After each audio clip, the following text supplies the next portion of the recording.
Hi guys, welcome to this week's case study list. As usual, we will start off with the US indexes first. General indexes first, then we'll move on to the list of case studies. If you look at the Nasdaq US 100, it's actually quite bullish since the news broke out previously. It's basically on hopes that the Feds are going to pause the interest rate hikes and may actually have rate cuts by early next year or mid of next year, I think. So the market rallied up until the previous high lah, the resistance, okay, which is the previous head and shoulders formations hit, and then it actually had quite a sell down over here, okay, on slightly higher volume. So since then, every economic news that came out throughout or over the week has been quite sideways lah. Okay, so we kind of await to see what will actually take place in the market lah. Okay. The next is the Dow Jones, similar to what happened on the Nasdaq, but it didn't actually break a hit. It's actually at the right shoulder only lah. Okay, not much difference. Same after the economic news came out, it was just hovering around there lah. Okay, so we await to see what happens in the market next week. And also the same as the US 500, just that this one is similar to the Dow Jones 30, where it's hovering at the shoulder lah. Okay, then we move over to the Russell 2000. Russell 2000 is quite far actually from the shoulder, and this week over here doesn't really look good lah. Okay, so something to look out for next week. Next, the US 10-year yield. I think it's still on downtrend, so this one must go down and the index will go up lah. Okay, it's actually the inversely proportional kind of thing. So we await to see whether this is, it has found a base and it's going to go back up or how. Okay, so far it looks like it has reversed lah. Okay, the US 2-year kind of sideways, and the US 5-year is similar to the 10-year lah. Okay, US dollar index is dropping. It hasn't found a base yet, so I will assume that it will continue dropping. VIX is currently almost at the bottom already, which is about 13 plus, around there. Okay, let me just have a look.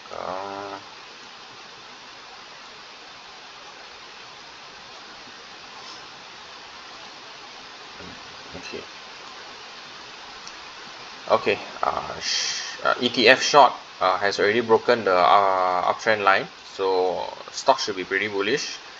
S&P 500, same, broken the uptrend line, so should be bearish for short lah and bullish for the stock itself. Okay, Hong Kong index, I don't think it's bullish, to be honest. It's quite tricky lah, the Hong Kong market. Okay, it goes up, then it comes back down, but it's kind of slowly forming higher lows along the way lah. Okay, something like this. So you have to wait and see lah. Okay, whether the market has actually found its bottom or it's just another breather. Okay, for China index, it's quite similar. After forming the recent low, I think it's attempting to climb back higher. Japan index is bullish, it's really bullish. But something similar to Nasdaq, it's actually having some form of resistance over here lah. Okay, so you have to wait and see whether it will continue going higher or not. Oil index has actually shot up on Friday. I think there was news that there was insufficient supply or something, so it has actually shot up lah. Okay, it may have found bottom, I'm not so sure, but it may have lah. Okay, moving over to the Malaysian index, I think it has actually been broken up, and it's actually supported by the 50 days moving average now. It actually tested the 50 days moving average and rebounded. Currently, the high was about 1474. Okay, we are hoping that it will actually break this long-term downtrend line and attempt to go higher on par with what the US is doing. So the small cap index is already nearing the downtrend line, which is actually a good thing, and if it's able to break, then most likely we will see bullishness in most of the stocks in Malaysia. Okay, moving on to the sectors. Property counter, I think, is kind of sideways, attempting to break out from a possible small cup and handle formation. REITs, I think sideways but breakout already, seems to be moving higher after, most likely it's going to form something like a rounding bottom. Energy, it hasn't really followed all sides, so I think it's still kind of moving down. Finance, not bad actually. I think two counters are inside inside my case study. Okay. Utilities, it has been going higher and higher. I think since the news of YTL Power buying over Renhill, it has been going higher, and I think Renhill hasn't stopped going higher as well. Construction, I think is kind of sideways, but there's a possibility that there's a breakout, because looking at the stocks that when I filtered through, it looks good. Okay, it's few of the construction counters. Technology is I think still finding back its way since the COVID skyrocketing time. Plantation counters look not bad. I think JTIASA looks quite good. Okay, other than that, I didn't really notice much lah. Okay, industrial products, I think nothing much lah. Okay, it looks like it's attempting to find its way to go uptrend. Healthcare is up because of Harta and Kosan's good quarter reports. And I think it may be time to find back the balance in healthcare side lah. Okay, consumer looks quite similar. Okay, looks not bad. Maybe attempting to actually break out from this kind of sideways trend. Transportation already broke out, looks to be pretty good. Need to monitor lah. Okay, this is kind of like the resistance. And telecommunications, I don't think telecommunications look good lah for now. Okay, so that'll be all. Let's start moving over to the case studies. I don't really have much case studies this week. I have filtered whatever I think looks interesting only lah. Okay, so the first one will be Ppjack. I also had this as one of the case studies previously, and I think when I highlighted it, it was way before this huge candle came out. Okay, so currently if you look at the stock, I think it has broke out from a long time sideways, okay, with quite high volume over here lah. Okay, so upon breaking out on Friday, it has actually stood at it has actually closed at the high lah, which is a very bullish thing to have. So this is one of the good case studies lah. So what will happen usually to counters like these, they most likely will have a pullback. Unless the market is really bullish, then the pullback will not happen lah. Okay, so usually stocks that they go attempt like this, they will break out and then they test here and they go up. Okay, usually lah. Okay, but we will have to wait and see lah. Okay, next will be Day3. Day3 is also in one of the requests for a chart review. So Day3 is actually this is the bottom lah. Okay, you can see when this hammer was formed, it's a valid hammer. Okay, it closed and opened below the body of the previous day's candle. Okay, and then after that there was the sideways only lah. Okay, so during this sideways, actually it's kind of like a accumulation time. There's no more sellers already, because they brought it down from very high lah. Okay, and then came up to here, and then the rally started from here lah. Okay, so how do you spot this kind of things is when you look at the activity of the volume. So if you look at the volume over here, or especially like this candle over here, you can see that actually the volume has been quite high, okay, compared to what it has been over the past 10 days. Okay, so you can see that the volume is starting to pick up over here, means the momentum is already coming lah. Okay, so when it slowly goes up until here, and then you see the next day high volume came in, so you know that this is already a breakout from the resistance over here. So it continues going higher, and then it was met with some resistance over here, which is okay lah, the previous resistance. So it decided to do a pullback. So you look at the pullback, it has been pulled back by low volume. That means actually there's not much sellers, it's just a very healthy pullback only lah. Okay, so and then on Friday it broke out with quite high volume. So generally I think the Day3 chart is very constructive lah and very nice. Okay, next will be Infom. Okay, Infom will be interesting to see. I am actually seeing whether this kind of pattern materializes, happens a lot or not, and whether it works or not. Okay, like I mentioned, this is my own case studies, and I'm doing the video just for educational purpose only lah. Okay, so usually when we look at stocks, we look at something like this lah. Okay, then it breaks up. Okay, now I'm trying to study and see how stocks that keep attempting to challenge the downtrend line breaks, and what patterns happen after that.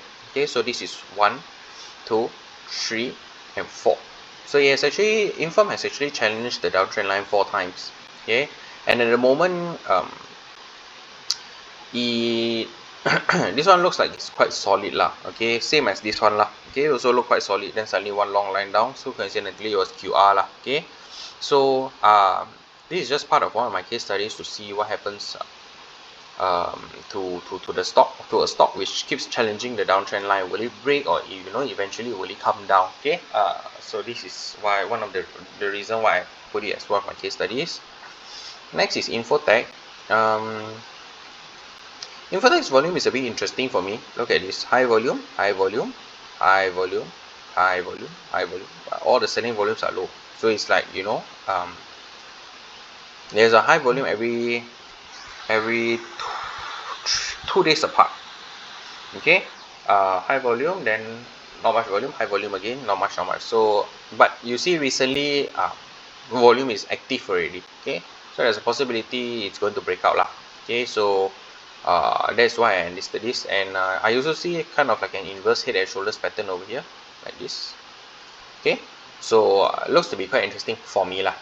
Okay, next CIMB, like I mentioned earlier, I see finances look like quite good. Okay, so CIMB is actually already near its 52-week high of about 5.9. Very encouraging, honestly. And you can see the 150 days moving average seems to be cutting up, going higher than the 200 days moving average soon.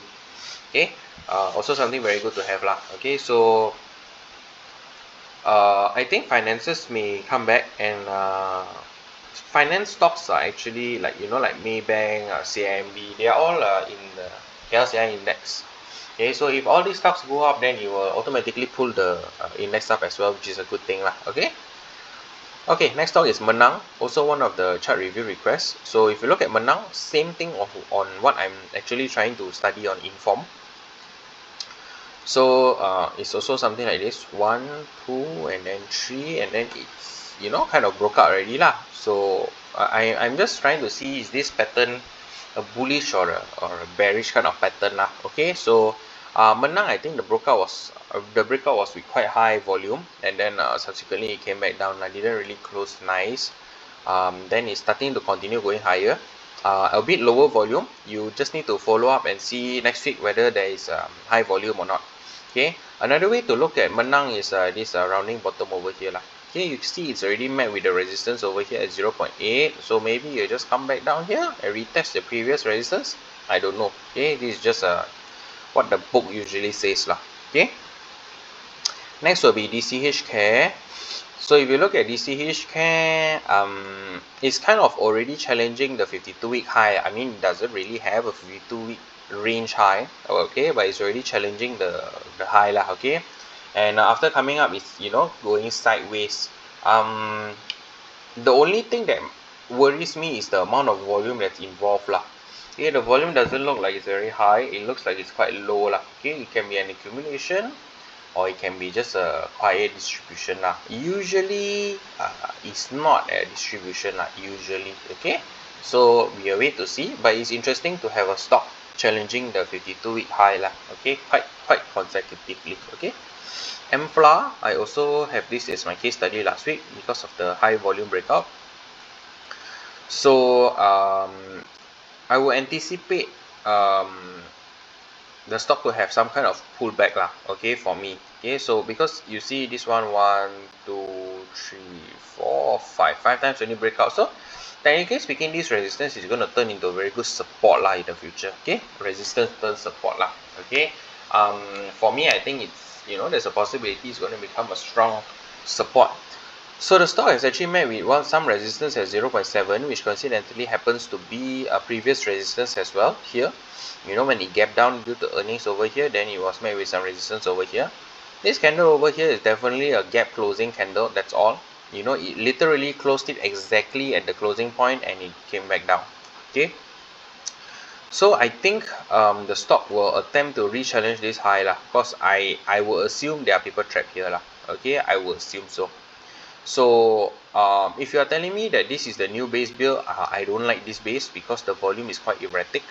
Okay, if you look at even the 1 hourly one also, you can see that there's quite high volume lah. So when you have high volume during bases, it means that the supply and demand is not really matching. There's not much of what do you say, there is still buying and selling happening, which is not something that we want to see happen. Okay, if you look at Menang, it's dry, there's no buying and selling. If you look at Day3, it's dry, there's no buying and selling over here. Even if you look at Ppjack, it's dry, there's no buying and selling. Okay, so that's what we look for lah. Okay.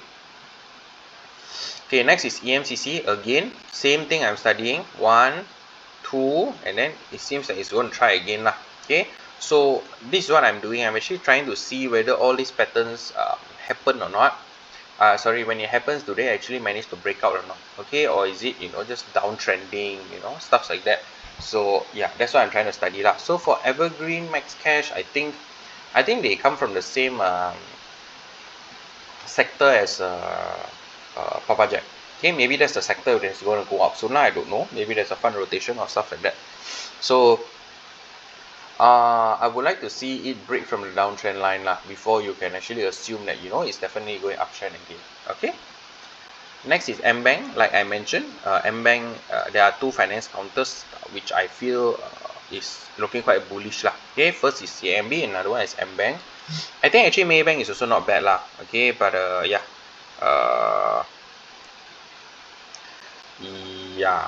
but I prefer this lah. Okay, so yeah, if you look at Ambank as a whole, you can see this is a big cup, then another one lah. Okay, so actually it looks very constructive. But the breakout volume over here is not very high. Maybe you will see a higher breakout volume if it breaks above this 3.94. Okay, at the moment the volume is not very high lah. Okay, so can monitor and see lah. Okay, next is HIAPTEK, but I think this is the only steel counter that is doing well lah. Other steel counters macam not very attractive for me lah. Okay, so HIAPTEK is actually already challenging its 52-week high. Okay, I think this is the only steel counter, so there's a possibility that it's going to be the leader lah in the next steel rally. If there is, I don't know. Okay, so for me HIAPTEK looks quite good. Support resistance is displayed in the screen lah. Okay, next is JTIASA. I think plantation counters are doing not bad, but JTIASA seems to be the one that rallies faster. Like I always say, JTIASA seems to be the only counter. JTIASA is a counter which has the characteristics that I usually don't like in a counter lah. Okay, which is V-shaped corrections. So this isn't really a flat base, is V a bit, then again. But I put this counter in to see whether all these things actually work out or not. Okay, so if you look at it, this is also challenging the downtrend line 3 times, and it managed to break out lah. So for me, it's going to be something interesting to see. In terms of moving averages, I think this is a very strong stock. You can see that since about here, it has never really had the 50 days moving average lower than the 150 and 200 days lah. Okay, although this was a really heavy wash down, but it's currently trading quite well lah. Okay, so that's JTIASA, and my last stock is SMRT, being one of the most bullish stocks in Bursa, I believe.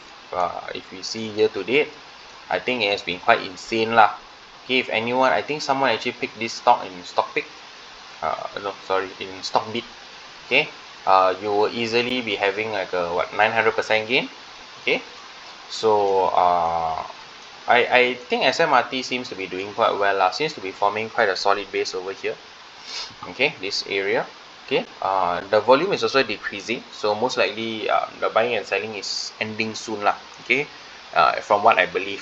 Okay, so like I say, I like flat bases. I don't like this kind of corrections. Okay, this is just myself lah. Okay, so SMRT is already above the 52-week high. Okay, the previous high that was created, and it's actually for me, I think it's forming a base over there lah before it attempts to rally higher. Okay, alright, so that will be all for all my case studies this week. Like I mentioned in my chart review video, I lack of time lah to do a more complete and comprehensive video. If you really do require more explanation on the charts, or you require a one-to-one session for us to discuss your stocks, your thoughts, you can always drop me a message. We will try and look for a time or slot for it lah. Okay, so other than that, for my general market commentaries, generally I think US market needs to take a breather because the rally has been a bit too aggressive, based on news and hopes that there is no more interest rate hikes lah. Okay, so uh, I think it has hit kind of resistance and it may go for a pullback now before attempting to go higher. Okay, so besides US, I think Hong Kong market I don't really see it doing that well. China market is not doing that well. Japan market is actually doing excellent. UK all seems to be having a bottom. The 10-year yield, 5-year yield and 2-year yield needs to come down before stocks can go up. And of course, it's 19 November today. There's a very high possibility that we will have a Santa rally lah for the year end, or we may not. I'm not so sure, depending on how the stocks set up lah. Okay. Other than that, if you feel not confident with the market, of course, the market is always there. The market will not disappear one day.